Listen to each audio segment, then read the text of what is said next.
Yes, sir.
So, good afternoon, ladies and gentlemen. Welcome. Thank you so very much for attending this session about the innovative public-private partnerships for development. Now, how are we doing? I mean, this is day 2, end of the day. Excellent. Now see that. Niels, good afternoon. Haven't seen you for a while. Thank you. So, no, but without joking, I mean, it's quite tough, isn't it, this conference? You start early, you work hard, you need your brains all the time. Fortunately, we have good networking moments with good catering, that is important. And now we have a super interesting panel. I'm delighted to be the moderator for this one. And I have been looking forward to it, to find out all together. Hopefully we have quite some interaction with you, because we need all our brains to get public-private partnerships work even better than they do today. And of course there are opportunities, but yes, to whom am I saying that? Yes, we do face hurdles as well. So what that has to do with what? Is it a trust?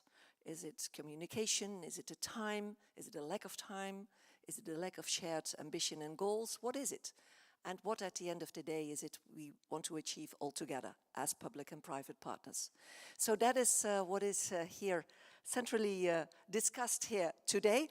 And where is Sonja, the organizer here from the, the other Sonja. We have 2 Sonjas. This has been complicated in the preparation. But first, Sonja from the organization, please set the scene, give us a short welcome, and then I will introduce the other Sonja from CGIAR to set the scene when it comes to possibilities for public-private partnerships. Sonja. Thank you, Simon, and good afternoon to all of you. And in fact, it doesn't happen very often in my life that I'm so close to other Sonjas, so it's a particular situation today. So I just wanted to tell you a few words about why do we have this session today, why did we organize this very interesting panel. I think you all know that one of the key objectives that ISF is pursuing in its activities is to try to make sure that good quality seeds is available and accessible to all farmers around the globe. And that is an important initiative that we are working towards. But we know very well that it's very hard to do it all alone. But there are many others who engage in activities which converge towards the same goal, to deliver good quality seeds to farmers. So ISF has started a couple of initiatives to partner up with other actors who are seeking the same goal. So we have signed a memorandum of understanding with the CGIAR. We are a partner in the World Seed Partnership. We are also partner in the Seeds for Food Coalition. And there is also a project in Rwanda where we are partnering with local actors to work for the same goal. So what can we learn from each other in these partnerships? How can we do things better to have more impact on the ground? And that is exactly what we would like to explore today in the panel. And I hand it over back to you, Simone. Thank you. Thank you so much. Impact on the ground, that is what we will discuss. Thank you, Sonja. And then I will come immediately to the other Sonja, Sonja Vermeulen, the Managing Director of Genetic Innovation. We asked you to set the scene from CGIAR because you have a great experience, and maybe you will keep the good examples for later on in the panel, but give us just, well, as said, set the scene. Where are the possibilities, where are the opportunities, but also where are the hurdles we do face? Please. Thanks, Simone, and wonderful to see everyone here at the end of a long day. This is a great turnout, and it's wonderful to be among friends. And today I'm honored to share with you my enthusiasm for the difficult but vital work of building seed system collaborations. So I'd like to start with a huge congratulations on the 100th anniversary to the ISF. And one of the things that you have done in the lead up to this milestone is at the 2021 Food Systems Summit to sign a declaration. And private seed companies from large to small came together around a commitment to sustainably produce affordable, safe, abundant, and nutritious food to ensure that future generations inherit viable economies, societies, and environments. Now, that sounds very much like a public sector type of commitment. And my point here is that all of us are actually working towards this declaration. And that includes everybody in this room, regardless of whether you come from government or civil society or private sector. So my own organization, CGIAR, for those of you who don't know us, we're the biggest publicly funded agriculture network in the world. We've got over 5,000 dedicated staff, and most of those are scientists. We work on research. We operate in more than 80 countries, and we collaborate with more than 3,000 partners. So Simone may be right, we have a lot of experience. Others may argue we're not quite strategic enough. But our most important partners of all are our peers, which are the national research services of the many countries that we work in. And also, really important to us, amongst the private sector, are small and medium enterprises. And at the current time, we license varieties and hybrids to more than 300 companies, and mostly SMEs. We aim overall to deliver science that helps the transformation of food, land, and water systems to meet future challenges. And in that, we aim to benefit people, drive prosperity, and protect the planet. Now, we can't do that without improved crop varieties, and I'm speaking to the converted. All of us in this room know that. We can see that populations are growing. Climate change is hitting us so hard that lengthy breeding cycles are no longer possible. So our success really depends on building up our capacity here. And in CGIAR's case, taking a 50-year legacy of a great deal of success in crop breeding into a whole new future set of ambitions. Now, in order to get varieties to the very poorest of small farmers, we need to have very strong partnerships across research entities, with other public sector, and then between us and the private sector. And of course, we will have a range of farmer organizations as well, some of whom define themselves as private, but some of them see themselves more as community-based organizations. So we are, in our organization, trying to advance these kind of multi-partner public-private partnership models.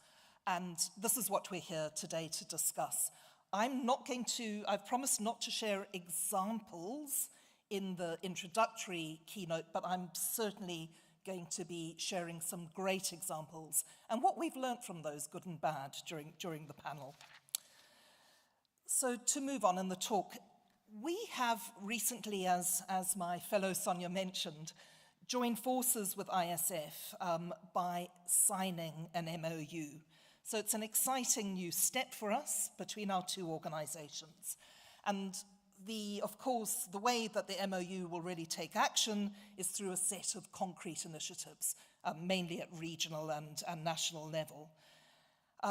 So what we're aiming to do is address the challenge of low agricultural productivity resulting from the underutilization at this time of improved varieties and very limited access to high quality seeds amongst poor farmers, low income, low input farmers, particularly in Africa, Asia, and Latin America. And so briefly, the partnership focuses on 4 actions. Number 1, very importantly, developing a shared understanding of seed regulatory and policy frameworks so we can take collective action on those. Secondly, exploring opportunities to maintain a unified platform for variety registration, digital cataloging, and licensing models. Again, this is a very interesting progress in terms of public and private coming together. Third, facilitating collaborations to enhance the seed delivery to smallholder farmers to try and overcome those last mile challenges we're all facing. And fourthly, to design innovative models for local and regional seed producers and farmers to build their own capacity and to build their own institutions, with a particular focus on women and disadvantaged groups and priority regions. Because, our experience shows that actually bringing farmers in, training them up, enabling them to build their own business capacity and to maintain their own seed stocks is fully compatible with a market-led approach, and it'll add strength to any public-private partnership. So, if we're going to take actions under this MOU to really reach scale, what can we do? So one thing that CGIAR and ISF have in common is we are global organizations and we've got a strong presence in many regions of the world. So we're well placed to work together to facilitate some of the important and sometimes difficult dialogues that need to happen. Again, with this focus on Africa, Asia, and Latin America.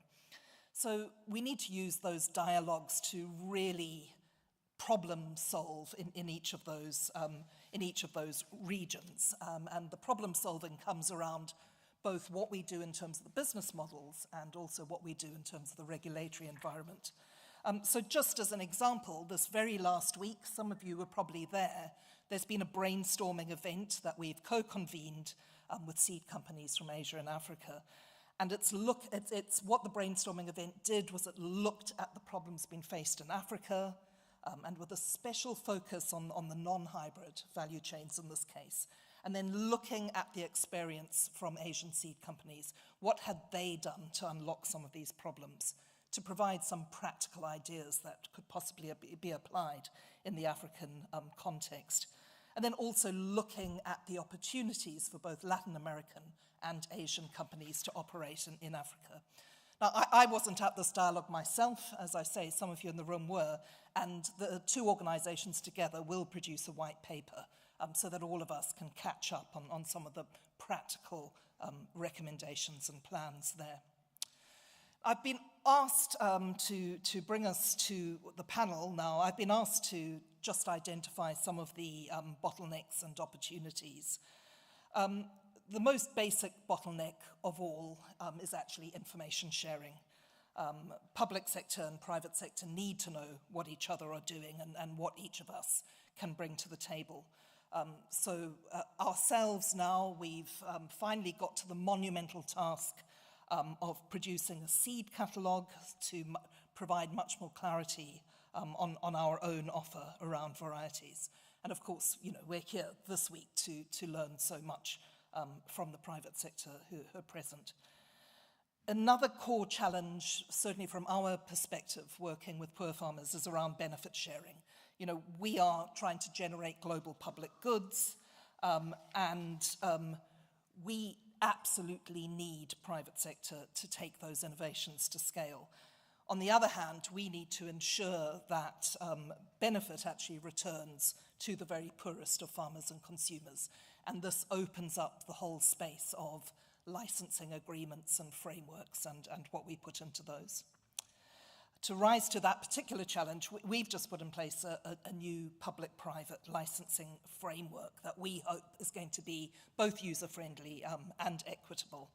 And we really hope to work with ISF to road test this and develop it so it actually becomes an operating model globally for all of us. But I've drawn attention to a couple of bottlenecks, but for every bottleneck, of course, there's an opportunity. For us, one of the really big ones is something I've already pointed to, and it's this opportunity for formal and informal systems to work together synergistically and hand in hand. What we have certainly found, and I can talk about it more on the panel, is linking up farmers to more developed markets enables them to kind of really diversify their strategies that are highly complementary between farmer-saved seed and access to high-value, high-quality seed markets.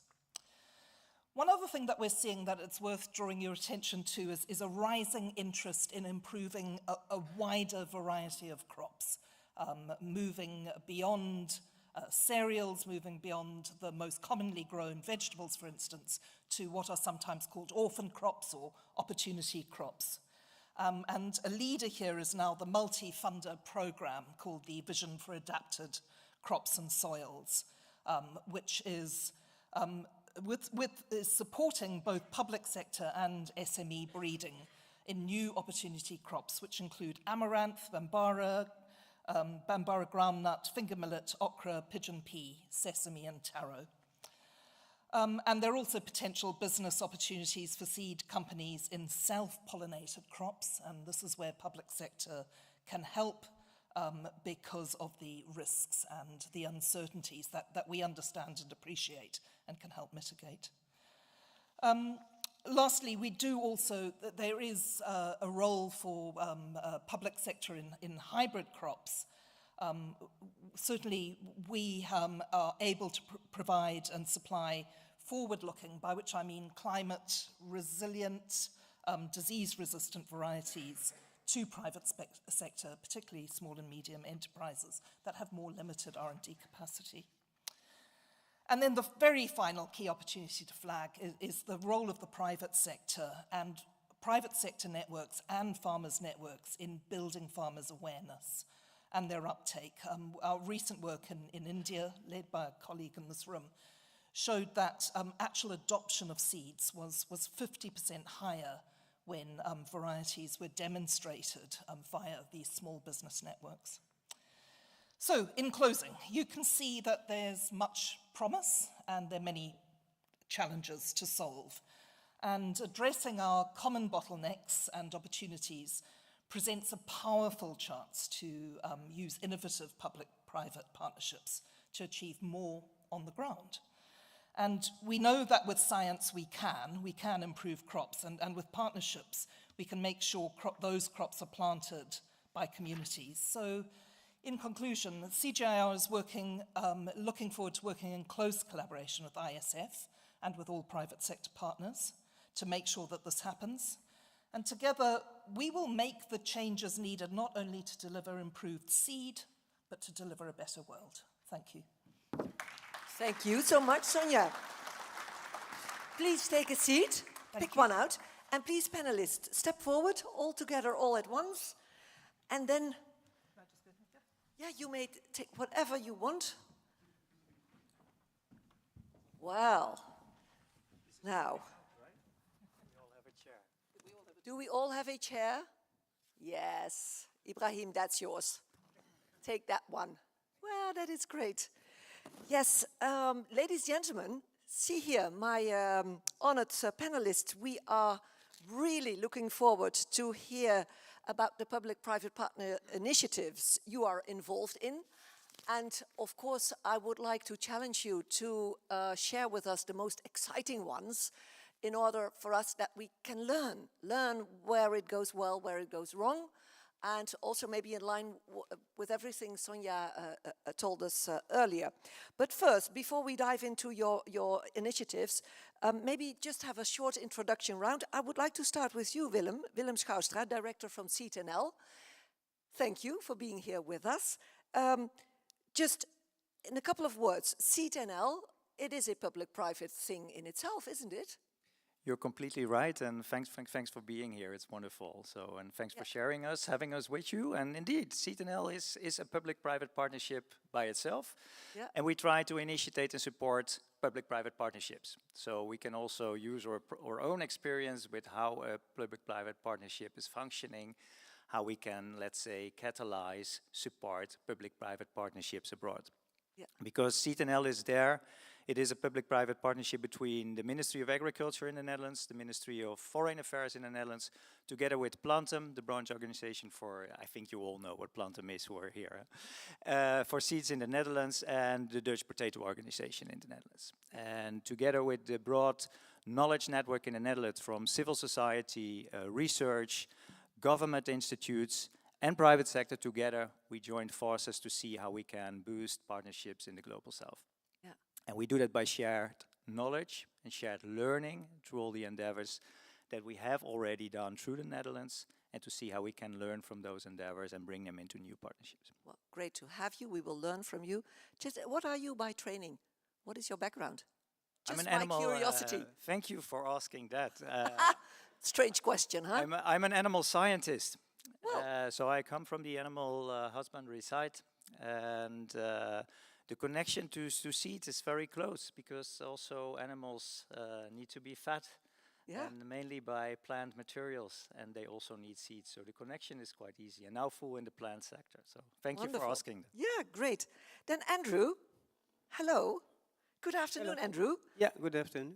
You are the head of the Community Technology Development Trust based in Zimbabwe. Yes. Give me some words of what you are doing. Yeah, the Community Technology Development Trust in Zimbabwe really works on maybe four more the main thematic areas. One of it, the areas is food security and livelihoods. Mm-hmm. So we do a lot of agriculture-related work, capacity building farmers on quality seed production, also in terms of food production. The other also component is agriculture biodiversity, where we are working with communities to conserve and sustainably use agriculture biodiversity, construction of community seed banking, farmer field schools, and we have quite a number of these farmer field schools across the country. And that also links up with the CGIAR to access some of the advanced and segregating material, multi-location variety trials, which are kind of done by smallholder farmers. Mm-hmm. Action research also is one of the issues where farmers are actually selecting some of the adaptive material within the context of their agricultural or ecological conditions so that they can increase productivity. We also have some work on policy from local to global. So we work with communities to look at the policy aspects which drive agriculture, and that they are also instrumental in decision making and engaging with the policymakers, and also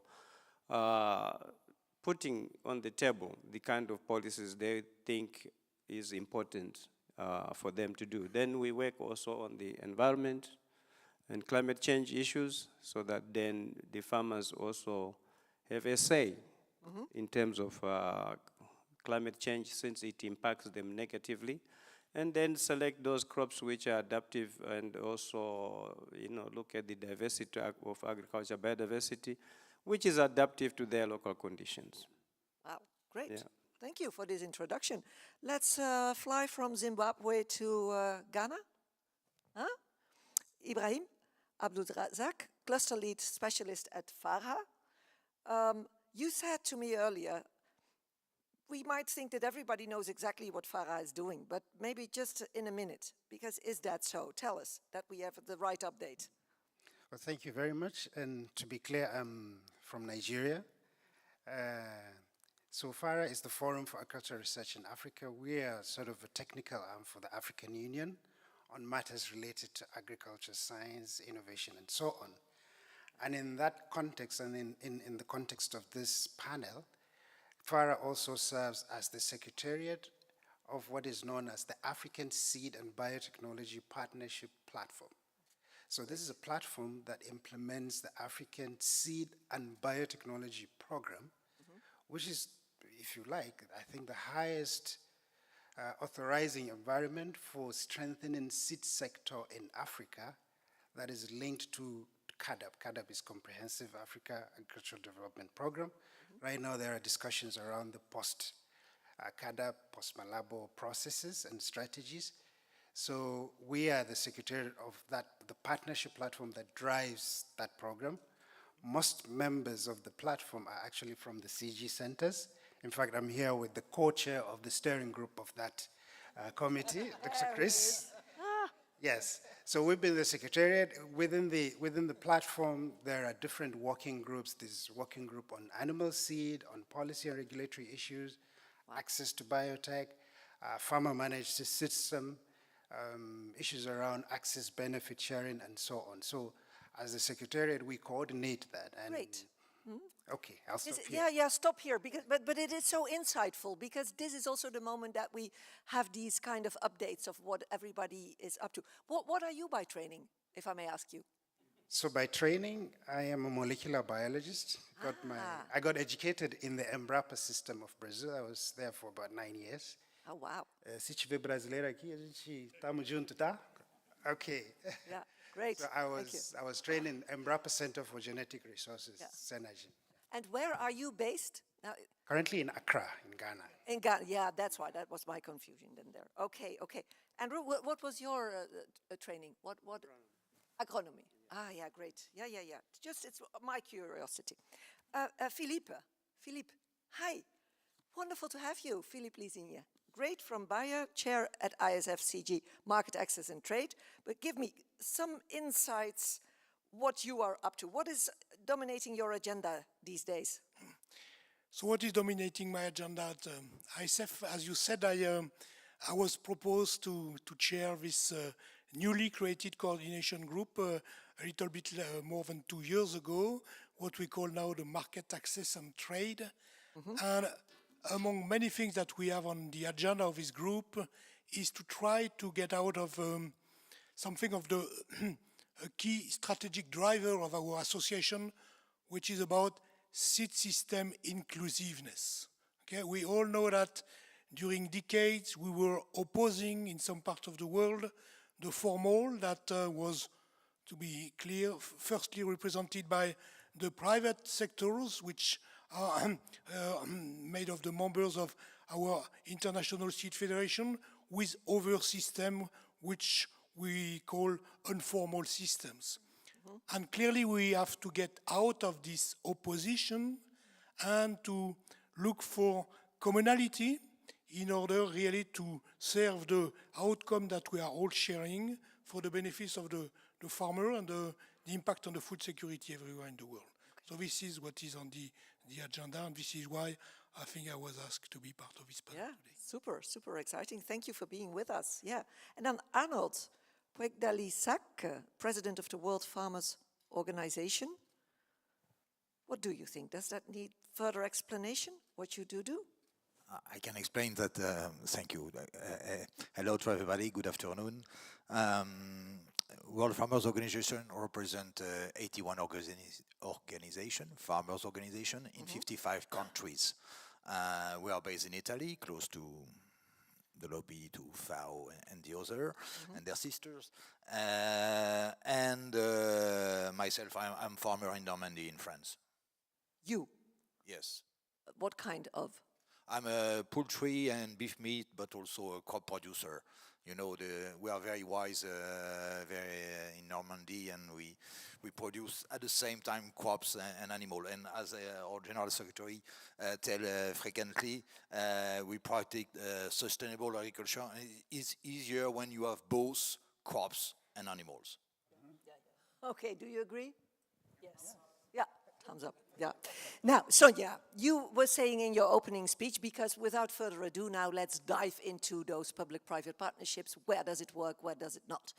Obstacles and opportunities. Now, you said you spared them for the panel. Give me just one, maximum two great examples. Okay, I'm going to share at this stage a well-developed example. So certainly my colleague here, Chris, thanks for introducing yourself, our number one seed systems person. And the person I'd like to draw attention to now is the one who won the Africa Food Prize last year. So this was won by a network called the Pan-African Bean Research Network. There's 650 partners, and Jean-Claude Rubiogo is the overall coordinator. Now, what do they do? So it's 650 partners, mainly private sector, but also others. And what they're trying to do is really make sure that that full bean value chain, all the way from high-quality seed through to well-nourished children and parents, is working in a whole bunch of African bean corridors that goes across 31 countries. So just a little bit about what they've learned. I mean, they've been going since 1996. And I think a message for all of us is it takes a long time to get this right and really have things working in a self-sustaining way. The other thing I think they've really discovered is, at first, the feeling was, you know, it's about the value chain actors. That's who matters. Over time, they've increasingly brought in other players. That might be those who supply mechanization or financial service providers and so on. And these have often been the real key to unlocking the change. And over the past 5 years, it's really rocketed. This has been the period in which beans have gone from being a real subsistence crop to something that's fully in the market. Okay, but now then you are talking about an adventure which has lasted for almost 30 years now. Yeah. That is what time means in your particular example.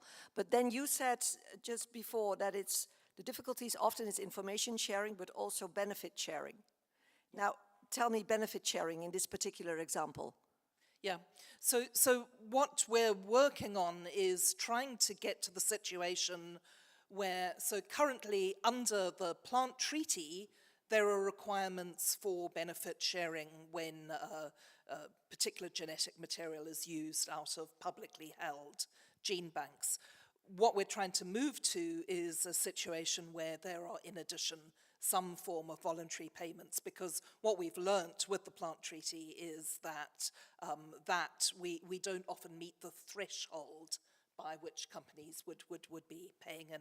So that's an area we're exploring at the moment, and that's what we'd like to see at the actual seed end of the business. Yeah. Okay, great. Willem Schouwstra, give us some examples of public-private partnerships you do set up or you are involved in, and then what are the characteristics of a positive public-private partnership? Yeah, I'm happy to do so. So let me actually share the example of two concrete partnerships that were established through the involvement of CGIAR. with the aim to strengthen the seed sector in low and middle income countries and put the farmer up front, because I think that's very important to see how we can help the farmer by getting better access to quality seeds, because that's what I think we're all sitting here and aiming for. Two concrete partnerships, one in Ethiopia, one in Nigeria. The Nigerian-Netherlands Seed Partnership and the Ethiopian-Netherlands Seed Partnership. And maybe it's good to share something on how we came there. Because I'm mentioning the farmer, because I think it's very important to put him up front and to see how we can respect all the different stakeholders in the whole seed system. That's also including the farmer. So we start with having a proper assessment and have a consultative multi-stakeholder assessment of what the bottlenecks of the seed sector are. So I think that is step one. And based on where you have identified those challenges, it's important to partner up with the country and ask the country, where do you want to go to? What is your strategy and what is your ambition with your seed sector? In this case, Nigeria and Ethiopia, because it's their seed sector. So that's the second step, very important. And the third aspect is then, how can we partner up from the Netherlands and offer our expertise or knowledge or experience to partner up with your ambitions? So that's what we did in both countries, where we work on different aspects in the seed sector, from informal to formal sector, with private sector development locally, involvement of Dutch private sector, with Plantum, for example, involved in helping local associations or national seed associations to strengthen their capacity. So we work on different aspects in those seed partnerships. And then you were also asking what is key for success. Yeah. Because this is only in the preparation phase, but then you have to build the partnership itself. So local ownership, I think I mentioned that, but I think a long-term perspective is very important. So time. Mm-hmm. Well, proven by the example Sonja gave. And I think you were acknowledging that as well. The second factor is trust. So the partners in a partnership has to trust each other. And that also means that you have to align the different objectives and have the kind of agreement, overall agreement, that is above your own specific objective. So alignment of objectives is helping building trust. So that's the second one, trust, time and trust. And the third one, to stay in the T, so we can build up to 3 T's, is team structure. So that's more the organizational part. Yeah. I think that is also very important to, let's say, make very clear who is responsible for what. And if that is not clear in the beginning, you will not benefit from the lack of efforts in the beginning later on. Oh, what you started saying was that you are truly interested in each other's goals. That sounds like very much common sense, I would say. But apparently it's not the day-to-day practice, because it also starts from the point that you are equal in a partnership, that your goal and my goal are both worthwhile to work for all together.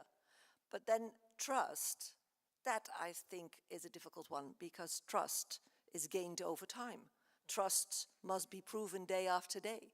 Trust must be given because of your right experiences with each other. So you cannot make up your minds and say, okay, now we trust each other. No. So give me some more backgrounds in your examples, how you can build on trust. I think it already starts in the process towards the partnership I was mentioning. If you respect all the different partners in the seed system and really build up and giving them a voice in analyzing and doing an assessment of the bottlenecks of a seed sector is already step one. Yeah. Because you start to understand each other better already in that phase. Yeah. And the same is, I think, towards a common strategy. Where do you want to head to with your seed sector? You can only by doing that by partnering up with all the different organizations and different shareholders. Mm-hmm. So I think that is already a foundation. It starts already there. Ibrahim, could you reflect and give me some great examples, or one example at least, and also reflect a little bit on that phenomenon of trust? What does that mean, trust? Yes. Thank you very much for that question. In fact, as you know, as he was talking, I was just thinking, perhaps I'll start with the trust, if you don't mind. I think over time, and throughout history, one of the instruments that has worked in terms of building trust is is leveraging or using a science-led approach. Because what works, for example, in Nigeria, if it's science, if you follow the procedure, could work elsewhere, right? So building your internal capacity and ensuring that you really are applying the methodological, the well-established scientific approach, to things, to issues, and demonstrating and being really very open about it is one way to build trust. Collective action. Currently in Africa, we're talking about the AFCFTA, right? A free trade agreement that all the countries have signed, basically almost all the countries have signed up to. And then we have CADAP, which says we want to double productivity by 2025. We want to triple intra-Africa trade. Yeah. You want to you want to reduce post-harvest losses. You need seed to achieve all of these objectives. So if you do not come together and, really address those issues of fragmentation, where you have Nigeria, which has a population of over 200 million, with its port, and then you have Botswana, which is just about a little over 2 million, Rwanda there, but they're all signing to CADAP. They all want to attain those SDGs. They all want to attain that African Union Agenda 2063. Yeah. You need to create that environment, that allows the different stakeholders, the different players from these countries, in the context of seed, in this case, to agree. Yeah. We talk a lot about harmonization of seed and policy regulations also. Yeah. How difficult is it to create this ecosystem, this system where we should all be part of and agree upon the common targets? How difficult is it to get the right people at the table? I think it's difficult if you look at what is the impact. We come here, many of us, from Africa, and then you see this huge, this impressive crowd, this very serious private sector-driven activities going on, and you wonder, where are we? We really need to. We can't even play catch-up. So we really need to go back and sit up. So when I speak, I'm speaking from the perspective of the African Union, from the CADAP, that African perspective. Asia is already perhaps catching up. So you can see that we do not have those similar results on the ground in Africa, but something is happening. For example, I mentioned the African Seed and Biotechnology Program, signed and endorsed in 2007 in Libya, under the AU Decision 135, which says we will all work towards ensuring that there's access to quality seed, especially for the smallholder farmers. And within the platform, the ASBP, there are different working groups working on different issues. We collect results, we work, try to track progress, but there's still a lot of work to be done. It's really very difficult to answer your question. Yeah. That's why we're here. Yes. Yeah. And even if it seems overwhelming, seeing all these delegates all at once, this is the community we have to deal with, and this is where we will be able to build to success. Arnold, please reflect on this, but also on your tips and tricks to successful public-private partnerships. I need to mention that the government are usually well organized. The private sector is also well organized. The farmer at the country level and at the global level are not well or are not enough organized.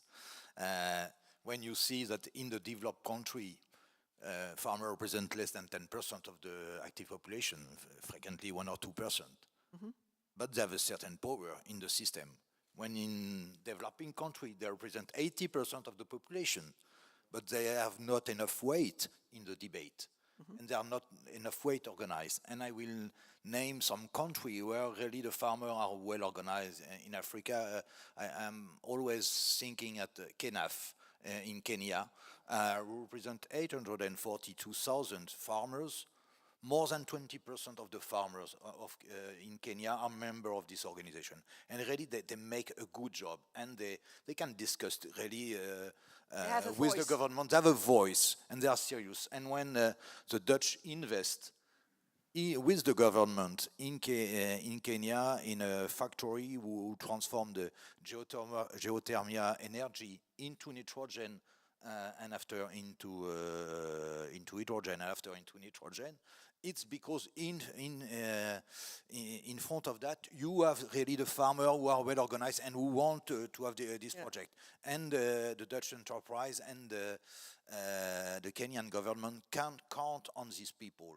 So it's important to organize the farmer locally to help them, and that they can be at the table, and they will not represent only themselves, but they will represent the community. Yeah. Mm-hmm. And they're asking. So that is almost a precondition, you say, that is really needed? It's an important thing to do. Of course, the thing can come top down, but it's better if also the down, and in this case, the farmer are organized and are at the table. If you are not at the table, you will not trust enough, not enough quickly at the solution that is proposed, and that's fundamental, because the speech of the farmer is listened by the other farmer, and the speech of the responsible farmer who have implemented something, who work on his farm, is always looking with a good eyes by the farmer. When we have meeting, the last day it's always farm visit. It's always during the farm visit that the people are the more happy, because they see the solution implemented by the people locally. Yeah, they see it into practice. Yeah. Andrew, farmers should be better organized. Well, that's what your neighbor just stated. Indeed. I think farmers are or have been always well organized. The issue is we need to understand what their needs are. Aha. And they Because are? for me, the starting point is to understand what are the farmers' needs. If we understand what they want, then we engage them. And I think that should lead to farmer-led research. Because if we try to give them what they don't need, they will not adopt whatever technology. No. So every technology needs to be led by the defined needs of the farmer. It should be demand-driven. Demand-driven. Absolutely. So as long as it is not demand-driven, the adoption levels, and I think that's why in some cases or agriculture research has invested millions of dollars, but the uptake of the technology is very low.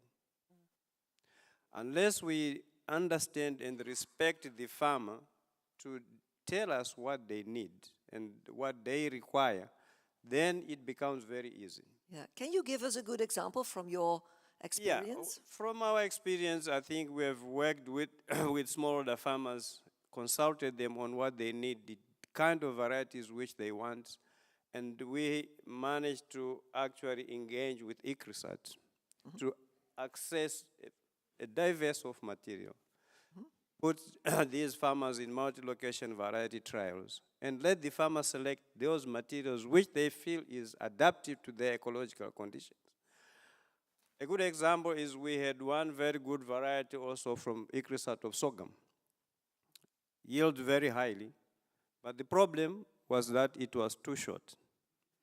When they were harvesting, the variety was breaking their back, and because of that, they did not like it. So they want also a specific variety of a certain height, of a certain yield, certain quality, certain color.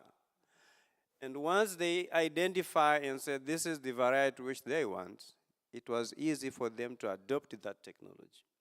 So we need to provide them with a variety, a broad genetic base, for them to actively participate, make decisions. So decision making also is a key component where the farmers have to decide. They should be in the driving seat. Yeah. Is it always reasonable what farmers ask? Oh, yes, it is. They should not be at the back seat, but they should be in the driving seat. Exactly. So that when they drive this technology option and choices, the adoption of this technology becomes much easier. Yeah. And I think you will see that it becomes so easy for them to adopt the technology. And when we received more than 100 different accession or materials from Ecrisat, which we tried, they adopted, I think, 2 sorghum varieties, 2 pearl millet varieties. And up to now, I think they have now been nationally released as certified seed. Well, okay. We had not really had a variety released for over 20 years. And just in the past 2 years, now we have 2 sorghum varieties and we have 2 pearl millet varieties released as official kind of certified seed. And these are being multiplied and getting to the market. The adoption is very good, and they are increasing their productivity. Wow. So I think farmer-led and need-driven varieties becomes very key for technology adoption by farmers. So we need to actually engage them as equals and let them be at the table. Let them be part of the decision-making. Let them be part of the research. Give them the driver's seat. Let them sit on the driving seat, and then we just can, guide them how to go about it. But let them be in the driving seat. Many times, we want to be driving them. We want to tell them what they want. It's always top-down. We need to shift that kind of, Philippe, it's too often top-down. It's too often top-down. It's too often that the farmer is not in the driver's seat. That's what Andrew states. Farmers have needs which are completely relevant always, yes. But farmers have to understand that it takes time to address their needs. So, point number one. But it's too top-down maybe today because, especially in some part of the world, we don't have the mechanism to have the needs of the farmers being understood by the research and the breeding communities. That can be, by the way, the private sector or even the public sector. So we have to define some frames, and I think that this MOU between the 2 organizations is one mechanism that should help as well to bring better the information about the needs from the farmers to the private breeding organization.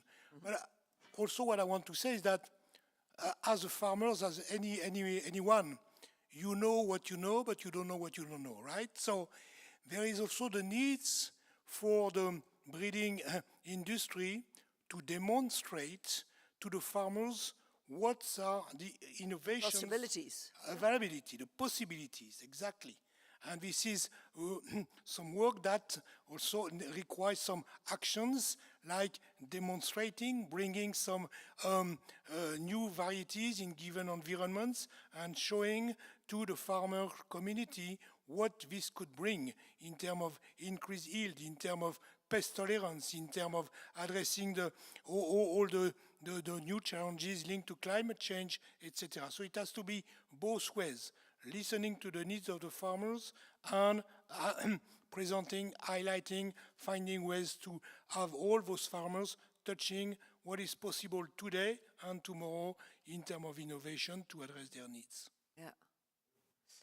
You agree on this last part, that innovation should be shown, demonstrated, but that needs a structure in which you can do so, Sonja. And that's also what your memorandum of understanding is about, I guess. Yeah, absolutely. I mean, I'd like to come in here by saying often we're talking about, we're putting farmers at the center here, right? And it's often about them doing it for themselves rather than them saying, we've got a gap, how are you guys going to supply it?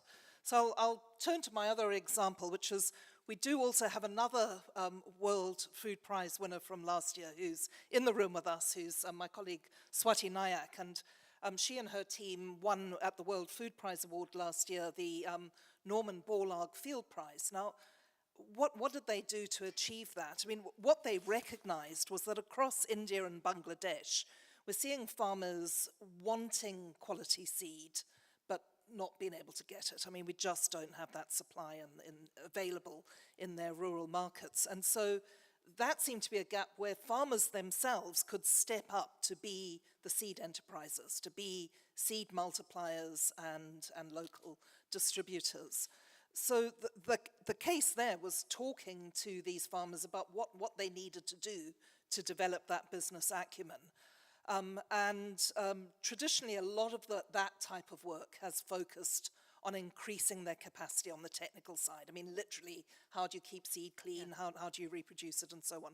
And I think their big lesson was what the farmers were asking for just as much was how could they connect on the regulatory side? Not necessarily to influence regulation at this stage of their business development, but simply to understand how it works. Are there going to be inspections? How often will they be? What does it all look like?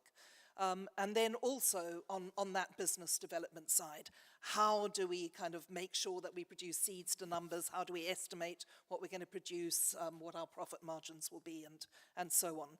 So, you know, they're working now with around 2 million farmers across India and Bangladesh. And it's a really scalable model, which, you know, creates business opportunities for all kinds of other businesses as well. Yeah. Thank you.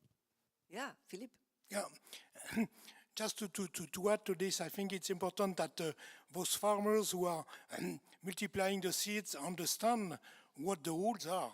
But even more, they have to understand why, what is the value of those rules. Yeah. And if we speak about all the regulation attached to the seed multiplication, in fact, in a nutshell, all those rules have one objective. The objective is to bring to the gate of the farm the value, the genetic value that has been developed by the breeder. And if during those multiplications we are losing that, the added value of all the breeding work is not reaching the farm gate. So this is awareness about the rules, and here there is a huge opportunity of collaboration between the different organizations, but also explaining the why and the purpose of the rules. Mm-hmm. Thank you. Now, we have a problem. It's called time. Okay. Yeah. No, I was really shocked. We only have 5 minutes left, and you, Sonja, you said we have till 5. I said, yeah, it's 5, I will stop. So now I quickly dive into the audience, because maybe you have some questions to those esteemed panelists I have here with me during this session about public-private partnerships and how it does work. Put the farmer in the driving seat. That's what we learned. We need time. We need trust. We need team organization. But now, please add something to it from the audience. All your wisdom here gathered in this room. Yeah, I come to you.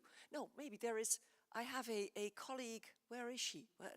A beautiful hostess somewhere with a microphone, but I don't see her, so I'll jump off stage. My name is Chris Ogio from CIMIT based in Nairobi and leading the City Coal Initiative of the CGIAR. I have a question to Andrew.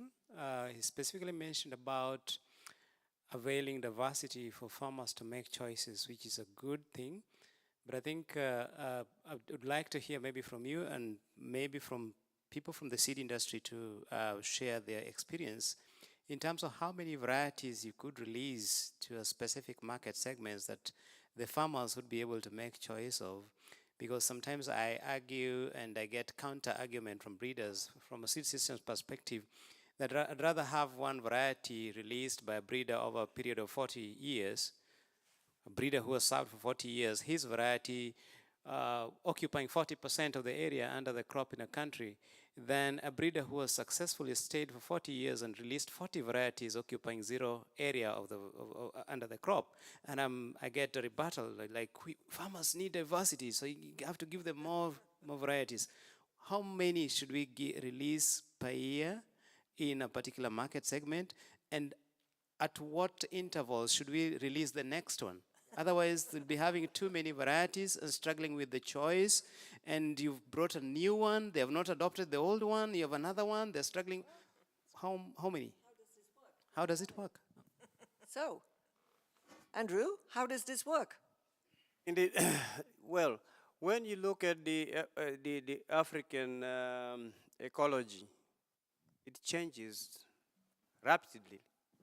So you can never have one variety which is suited to a whole country, because the ecology is so different. I think in Europe, yeah, you can have a wonder variety. It's not a problem because then the environment is more or less the same, the soils and so forth. But in Africa, that is not possible. Even in Europe also there are changes. So you need to give them this choice. diversity. But how Then they big select should with the choice your, be?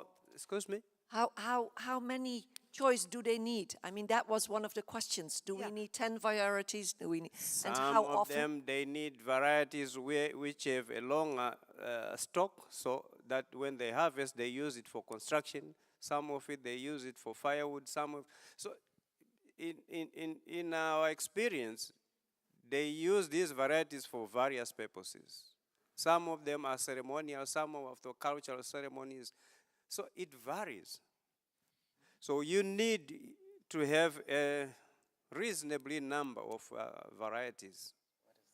Of course, maybe not hundreds, but they can tell you. That's why I said you need Ask to them. understand. Ask them. They will tell you their needs. Don't. The mistake we make is that Give us we a want number, to tell Andrew. them what to Sonja, do. what would you say, Sonja? So ask them, they will tell you. Ibrahim? Ibrahim, go. Yeah. So I would say, one of the instruments we use, at least from our experience, is what we call innovation platform. When you have an innovation platform, it's a multi-stakeholder approach that brings everyone on the table. So it's not just the farmer, it's the banker, it's the scientist, and in that platform, you will be able to come up with the right number of the varieties or the business solution. So it's multi-stakeholder discussion should here. It's not just ask the farmer, it's the full set of stakeholders all together. Exactly. And this is why, for example, the work of ISSD, the Integrated Seed Sector, it's very, very critical. Even from the ASBPP, that's the African Seed and Biotechnology Partnership Platform, right now we are in talk with the Netherlands government, presenting a proposal we call PISA, Partnership for Integrated Seed Sector Development in Africa. Hopefully this will be the contribution of the Netherlands government to ASBP. There are talks with the African Union on this. So, and the key word there is integrated. So as much as you support the multinationals, the business development group, you have to bring the farmer-managed seed system so that everyone is on board. You do it regionally, sub-regionally, nationally, and you also have innovation projects that really are flexible and time-bound because of the Africa problem of fragmentation that I mentioned earlier. South Africa, Egypt, these are very different realities from Cairo to Cape Town. It's Thank you. Thank you. Yeah. Philippe? Just an additional point. I'm not sure, Chris, that there is one answer to your question, okay? Because on top of that, it depends a lot about which crop are we speaking about, which species, etc. But more important than that, I think the answer to your question, which is a very valid one, is coming when you have a system developed which includes the regulatory framework of the country, which helps to promote innovation, meaning according to the needs, okay? And we have such a systems in many places in the world, in the seed sector, since decades and decades, and it has shown that it works, meaning that in many countries you cannot come placing seeds on the market of a variety which is not better, whatever it means, according to the needs, from existing commercial varieties, okay? So in Europe, after in the second half of the previous century, the topic was the yield, okay? So, because we had to secure the food security of Europe. So and it was not possible to bring varieties on the market not having a yield premium compared to the already commercial variety. Today, we are looking to many other characteristics which are linked to sustainability, disease tolerance, abiotic stress tolerances, etc., etc., etc. But this is and you have to build this system. And we see in some countries in Africa, those systems starting to work for the benefits of the farmers and for the benefits of the society at large as well. Now, yes, please, you will have a final question. Do you have a microphone? Yeah, then please run to the lady here. Only you don't have a microphone, then I come. Yeah, no worries. And the lady comes to me. Thank you. My name is Gigi Manikad. I am a member of the Seed for Food Coalition. My question is with regards to what some of the panelists have mentioned, the importance of trust and time. And while I fully agree with that, it can sound like a religion. Yeah. Because I have to trust you and have to wait for a very long time. And so my question are on 2 points. One is, when you work on public-private partnership for this instance, for the benefit of farmers, do you look at short-term gains? Like for example, seed selection normally is a great help for farmers at the immediate term, but also at the medium and longer term, how do you make yourselves accountable? I mean, how do we know? Because normally it's from project to project, and when you talk about long-term goals, how do you set milestones that you're getting to what has been promised or objective? How do you monitor success? It is it's not a belief, huh? It is a trust. But then still, yeah. Who would like to reflect on this? Yeah, I'm happy to reflect, because you're mentioning a very, very valid question, and it's also the most difficult one, because it also depends on, of course, the funding and the funding partner who sets the milestones together with the implementers. And I think it also depends project by project, because it depends on your monitoring and evaluation framework and your theory of change that you are using.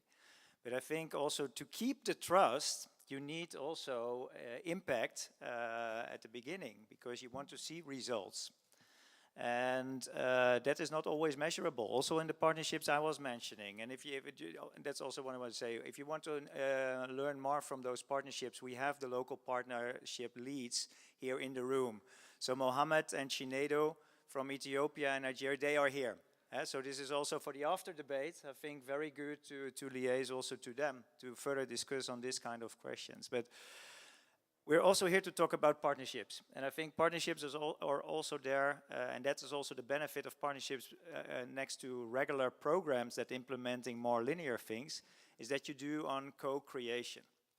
And I think co-creation means that you really travel together, do it together, co-create, which makes you more resilient also to unexpected things. And we all aware of climate change. They have an impact, and we don't know what kind of impact it has in 3 years' time or 5 years' time or 10 years' time. Sometimes we work in areas where there is conflict that can affect your project. And I truly believe that partnerships, and that's also what we learned in our partnerships, are more resilient towards unexpected things. So it's not a direct question to you, Gigi, I know. And I think you can also build your project in a way that also some early gains are feasible to keep the trust in the project. I think that is also a call. So let's embrace that call.